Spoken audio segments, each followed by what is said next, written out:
முன்னாடி இருந்ததோட அப்படியே இருக்குது, இல்லைன்னா முன்னாடி இருந்ததோட இன்னும் எக்ஸ்ட்ராவாக ஒரு இடத்துல புதுசாக ஒரு இடத்துல வந்திருக்கு.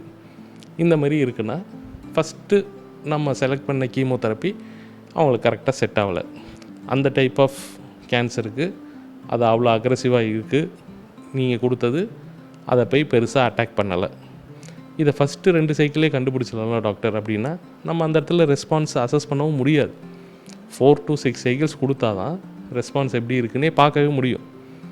அதுக்கு முன்னாடி நம்ம டிசிஷன் எடுக்கிறோன்னா தப்பான டிசிஷனை போகிறதுக்கு வாய்ப்பு இருக்குது. So at least minimum 3, at least 4 to 6 என்னை பொறுத்தவரைக்கும் 4 சைக்கிள்ஸ் ஆச்சு கொடுத்த பிறகு தான் நீங்கள் ரீஅசஸ் பண்ணுறது நல்லது.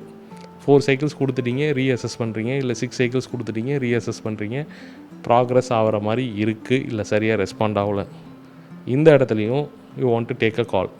என்னது செகண்ட் லைன் கீமோதெரப்பி போகலாமா, இல்லை இம்யூனோதெரப்பியை கம்பைன் பண்ணலாமா, சைடு எஃபெக்ட் எதுவும் அதிகமாக இருக்கா, ரேடியேஷன் எதுவும் இன்க்ளூட் பண்ணலாமா, இப்படிங்கிற காலை எடுக்கிற மாதிரி இருக்கும்.